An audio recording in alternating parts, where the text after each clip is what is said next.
أعوذ بالله من الشيطان الرجيم بسم الله الرحمن الرحيم سبحان الذي أسرى بعبده ليلا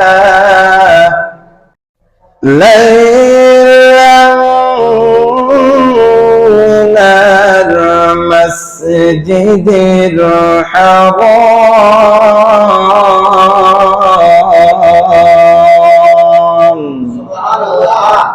من المسجد الحرام إلى المسجد الأقصى الذي باركنا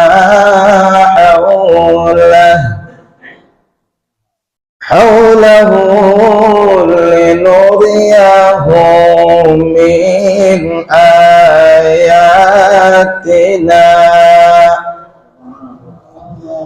إنه هو السميع البصير. صدق الله المولانا العظيم وصدق رسوله النبي الحبيب الكريم ونحن على ذلك لمن الشاهدين والشاكرين. ربي صل وسلم وبارك عليه. ঐতিহ্যবাহী বাকুলিয়া থানার অন্তর্গত বলিরহাট জানালি বলি শাহেজা মসজিদের সম্মানিত মুসল্লিয়ানে কারাম, পর্দার অন্তরালে অবস্থানরত সাদদিয়া আমার মা ও বোনেরা, আসসালামু আলাইকুম ওয়া রাহমাতুল্লাহি ওয়া বারাকাতুহু।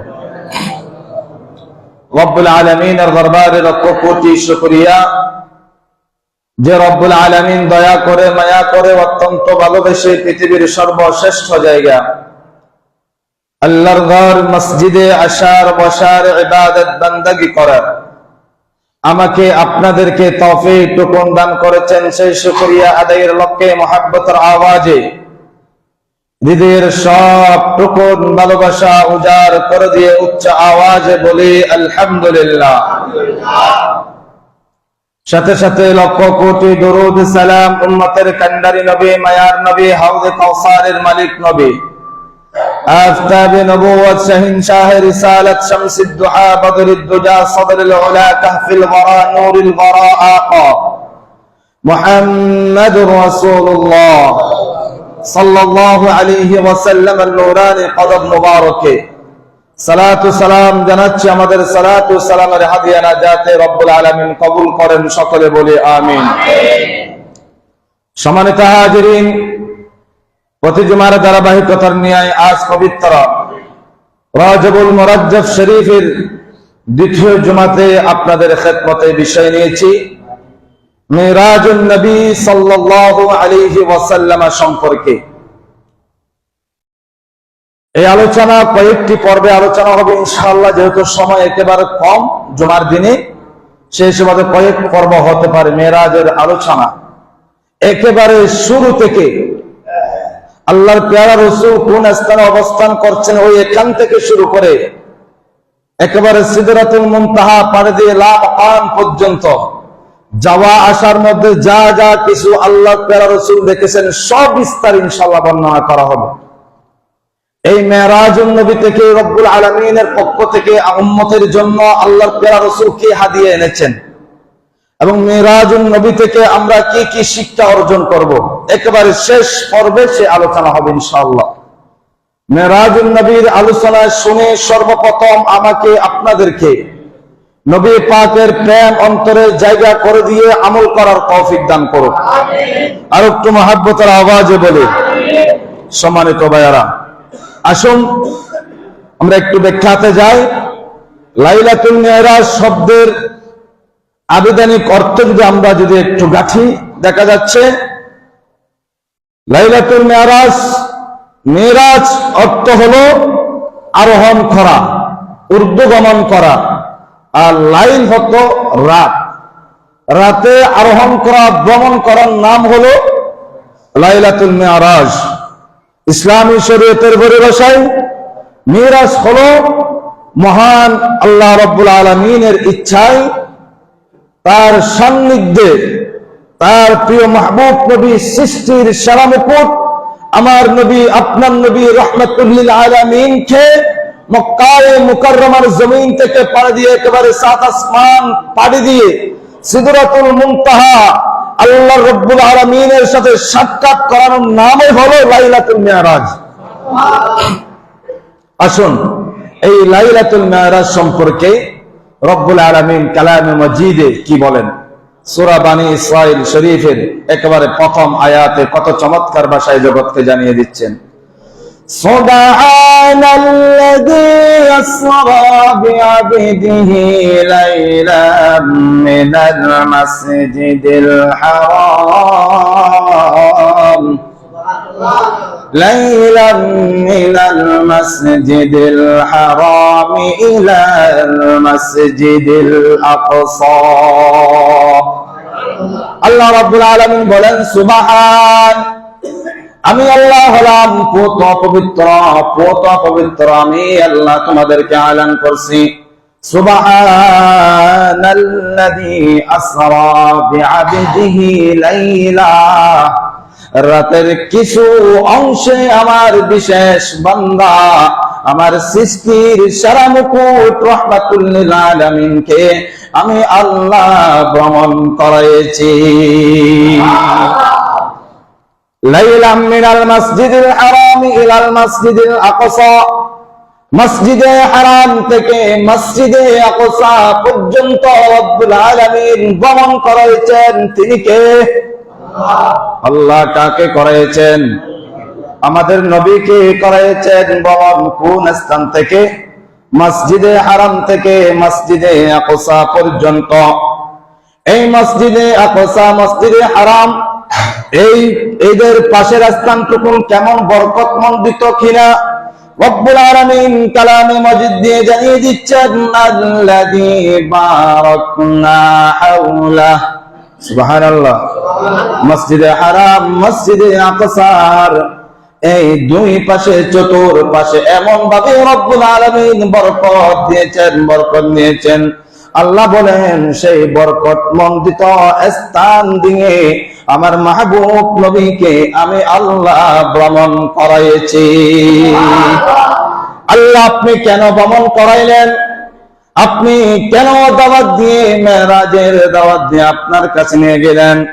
এই প্রশ্ন যখন আল্লাহকে করা হয়, রব্বুল আলামিন উত্তর দিচ্ছেন, মিন আয়াতিনা, ও বান্দা, আমার মাহবুব নবীকে আমি আল্লাহর কুদরতি নিদর্শনাবলী দেখানোর জন্য। ইন্নাহু ওয়াস-সামিউল বাসীর, পৃথিবীর এই ভূখণ্ডে মানুষ যা কিছু করে, অন্যায় করুক, ন্যায় করুক, যা কিছু করো না কেন, রব্বুল আলামিন সব কিছু শুনেন এবং দেখেন।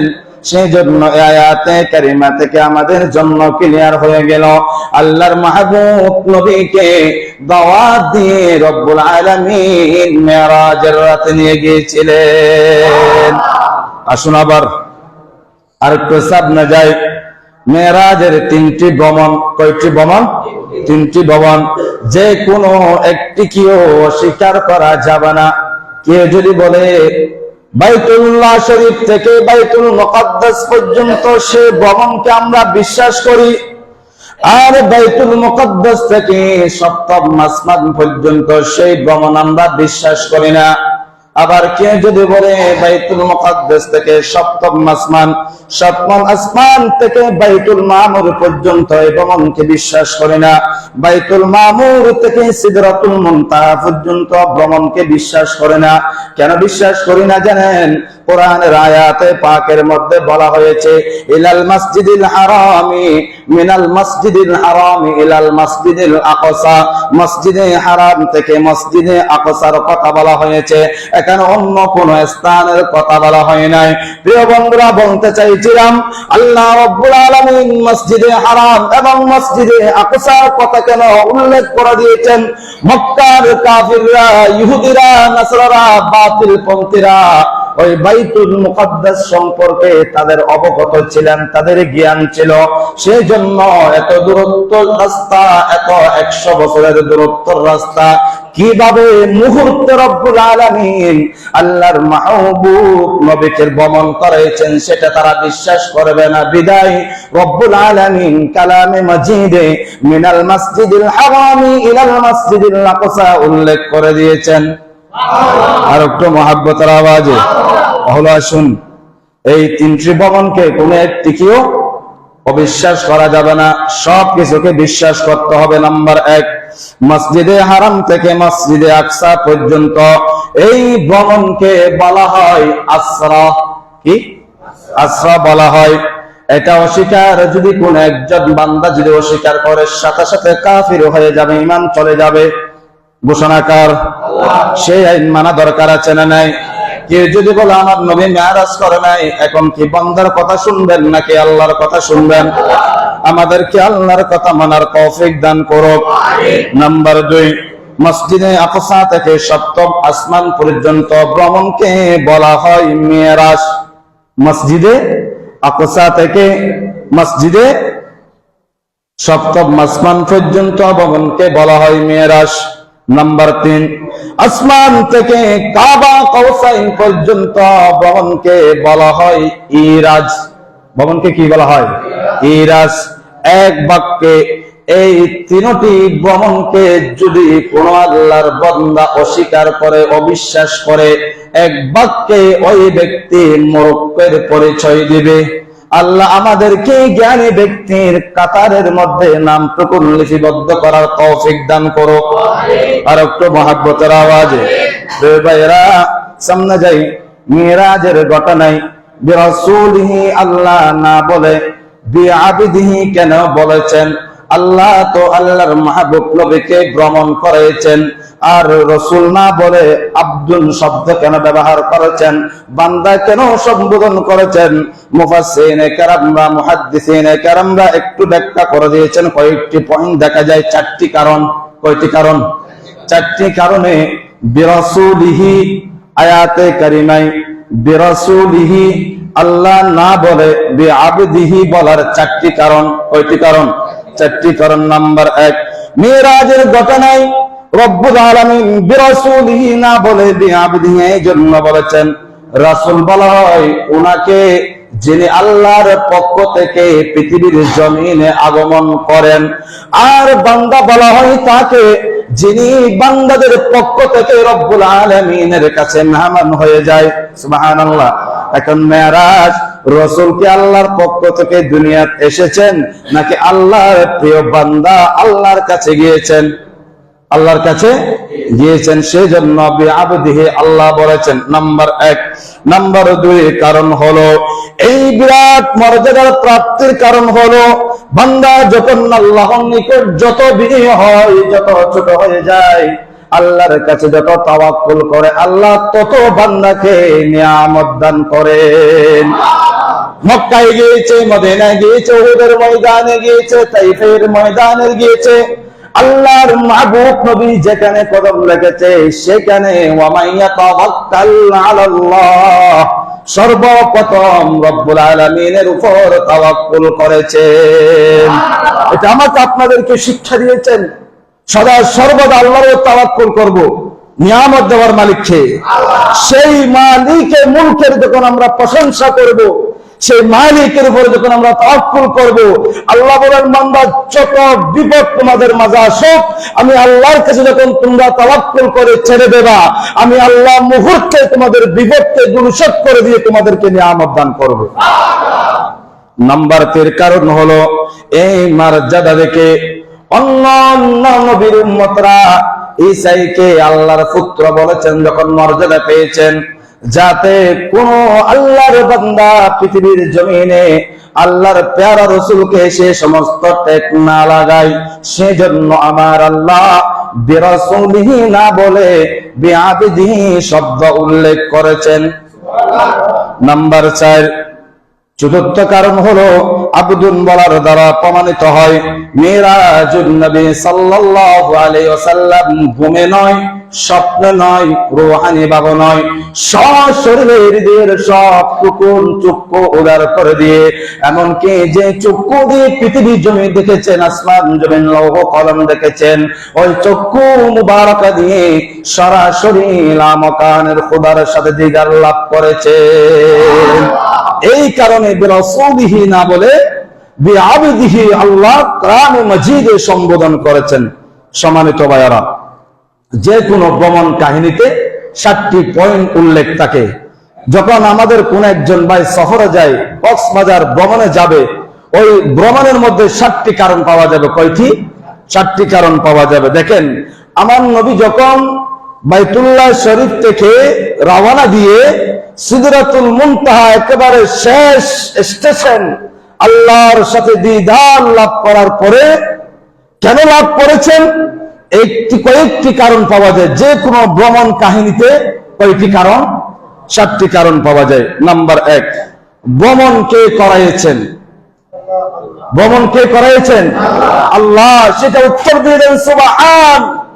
পূর্ত পবিত্র আমি আল্লাহ আমার মাহবুব নবীকে আমি ভ্রমণ করাইছি, পৃথিবীর কেউ কোনো নয়। ঠিক কিনা? নাম্বার 2, ভ্রমণ কে করেছেন? ভ্রমণ কে করেছেন? সৃষ্টির সারা মুকুট রাহমাতুল লিল আলামিন ভ্রমণ করেছেন। সুবহানাল্লাহ। নাম্বার 3, ভ্রমণ কোথায় হতে, কোন স্থান হতে ভ্রমণ করলেন? মিনাল মসজিদুল হারামি ইলাল মসজিদুল আকসা, মসজিদে হারাম থেকে মসজিদে আকসা পর্যন্ত কি করেছেন? ভ্রমণ করেছেন। ভ্রমণ কখন করেছেন? লাইলা, রাতের কিছু অংশে, রাত শেষ হয় নাই, পুরা রাত সময় নেয় নাই, রাতের কিছু অংশে আমার নবী ভ্রমণ করেছেন। ভ্রমণ কতক্ষণ সময় পর্যন্ত করেছেন? অল্প সময়। অল্প সময়ের মধ্যে আমার নবী ভ্রমণ করে সব কিছু দেখে পৃথিবীর জমিনে আবার তাশরীফ এনেছেন। ভ্রমণ কি উদ্দেশ্যে করলেন? মিন আয়াতিনা, আল্লাহ রাব্বুল আলামিনের যত নিদর্শনাবলী আছে, যা যা সৃষ্টি করলেন সব সৃষ্টি আল্লাহর মাহবুব নবীকে দেখানোর জন্য আল্লাহ ভ্রমণ করাইছেন আল্লাহর নবীকে। এই 7টি পয়েন্ট যে কোনো ভ্রমণ ইতিহাসে থাকবে। তাহলে আমরা এই কোরআনে পাকের আয়াত থেকে জানলাম এই 7টি পয়েন্ট। আবার আসুন, সুবহান শব্দ একটু ব্যাখ্যাতে যায়। আল্লাহ সুবহান শব্দ দিয়ে কেন মেরাজুন নবীর আলোচনা শুরু করলেন? অন্য কোন শব্দ দিয়ে আলোচনা শুরু করতে পারতেন, তিনি সুবহান কেন দিলেন? হাজার হাজার মাইল দূরত্বের রাস্তা, এটা বান্দার পক্ষে কোনদিন সম্ভব নয়। এত দূরত্বের রাস্তা সে একমাত্র সম্ভব হলো আমার আল্লাহ। সেই জন্য আল্লাহ বলেন, বান্দার ক্ষমতা যেখানে শেষ, আমি আল্লাহর ক্ষমতা সেখানে শুরু। আমি আল্লাহর জন্য অসম্ভব বলতে কিছু না, সবকিছু সম্ভব। আমি আল্লাহ চাইলে চোখের পলক মুহূর্তে পৃথিবীকে এই দিক সেই দিক করে দেওয়ার ক্ষমতা আমি আল্লাহ আছে। সেই জন্য মেরাজের আলোচনাতে আমি অন্যান্য কোন শব্দ ব্যবহার না করে সুবহান শব্দ দিয়ে আমি কি করেছি? আলোচনা করেছি, ব্যবহার করেছি। এটাই হলো সুবহান শব্দের সামান্য তাফসীর। আবার আসুন, মেরাজ কখন সংগঠিত হয়েছে? অনেকে অনেক রকম প্রশ্ন করবে। মেরাজ হিজরতের 1 বছর পরে, হিজরতের 1 বছর পূর্বে।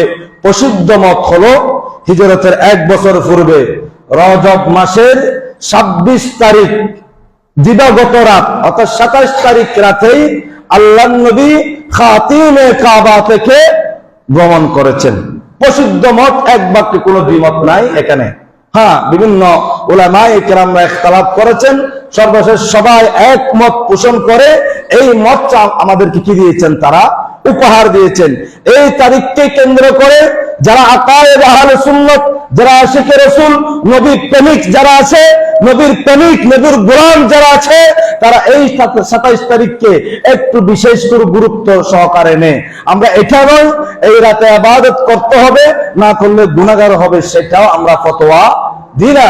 বিশেষ করে যাদের অন্তরে রাসূল পাকের প্রেম আছে, মুহাব্বত বেশি আছে, তারা একটু এই রাতকে বেশি গুরুত্ব দেয়, প্রাধান্য দেয়।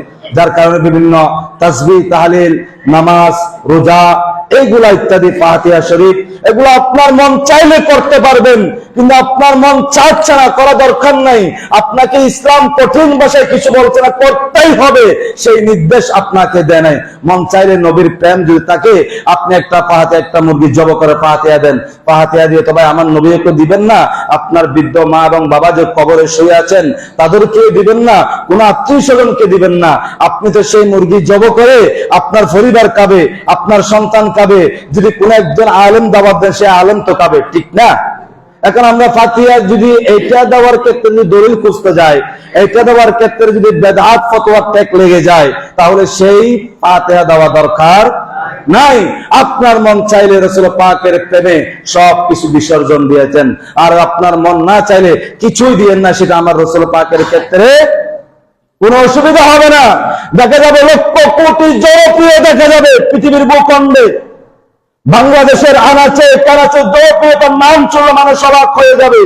অথচ তার মুখের আল্লাহ রাসূল পাকের মিশকাতের হাদিস, আখিরি জামানায় এমন একটি জামানা আসবে, তাদের কোরআন তিলাওয়াত শুনলে মানুষের ঈমান এত দুর্বল হয়ে যাবে, তাদের কথা শুনলে মানুষের মন গলে যাবে, তাদের চাল চলন দেখে তাদের ভক্ত মুরিদ হয়ে যাবে।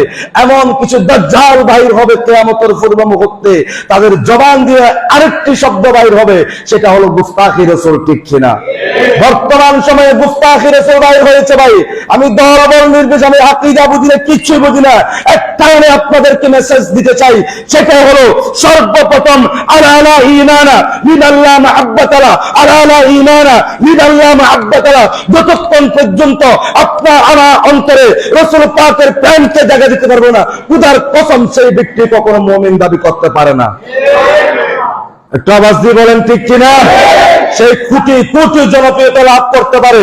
আমার নবীকে স্পষ্ট করে আমার আল্লাহ ক্লিয়ার করে দিয়েছেন, ও জগতের বান্দারা, ইয়া আইয়ুহাল্লাযীনা আমানু লা তাকুনু রাইনা লা তাকুনু রাইনা লা তাকুনু রাইনা, তোমরা আমার নবীকে রাইনা শব্দ করে, রাইনা শব্দ বলে সম্বোধন করবে না।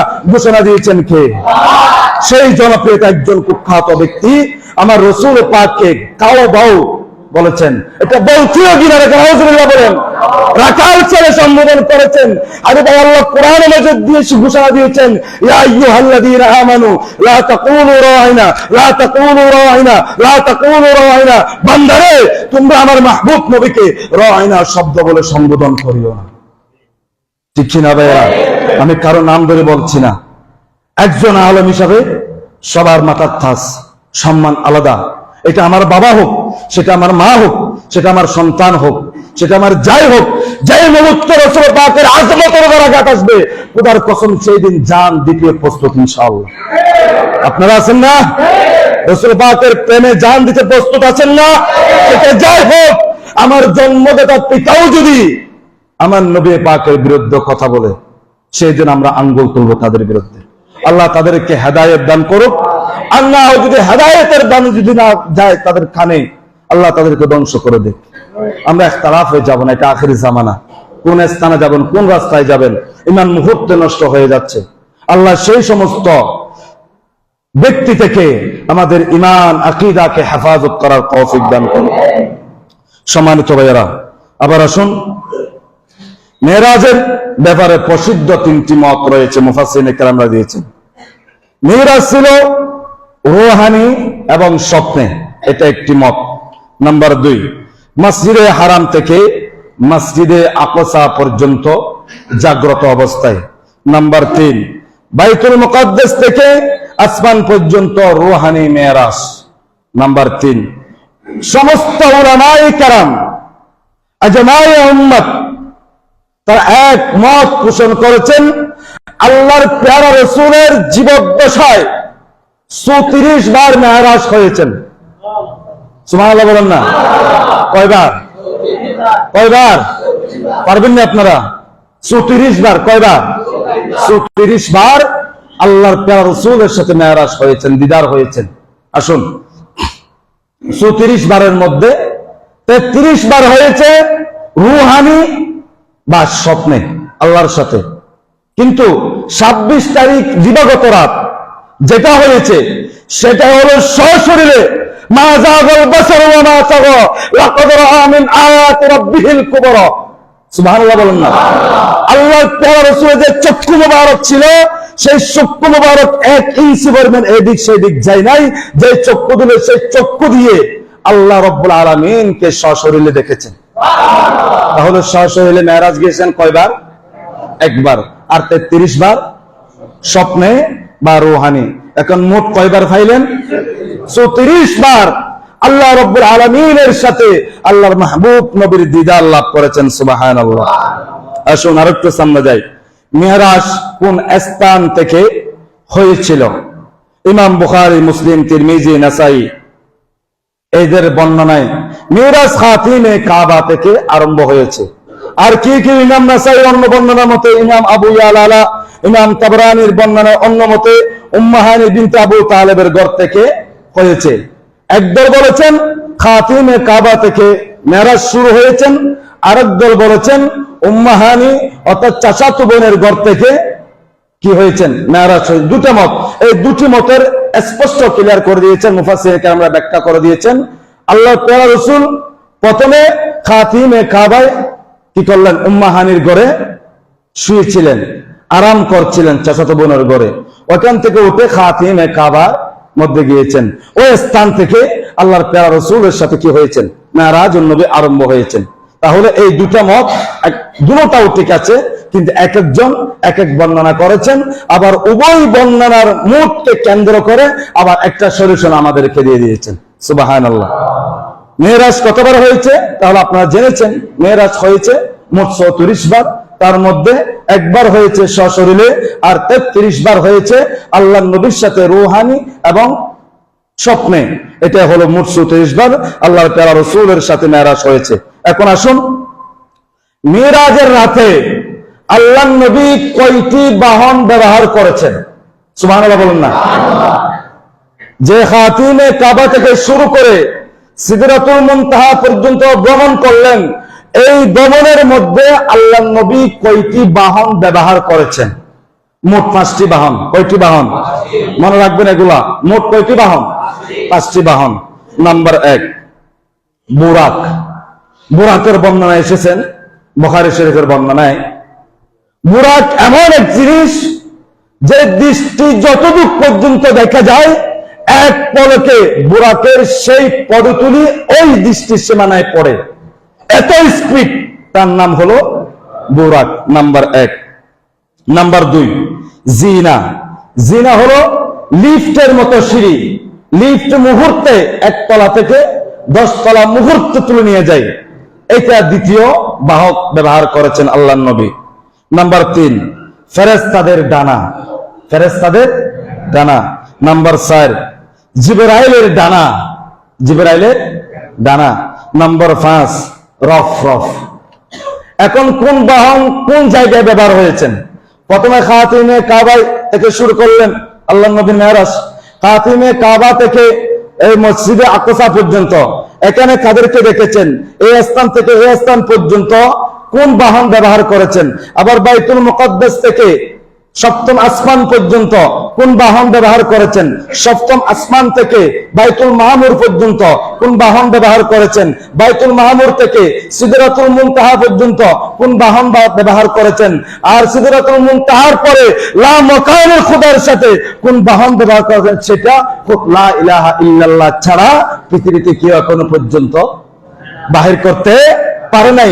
এই 5টি বাহন নিয়ে আল্লাহ নবী 26 তারিখ দিবাগত রাতে, 27 তারিখ দিবাগত রাতে আল্লাহ নবী আল্লাহর সাথে দিদার লাভ করেছেন।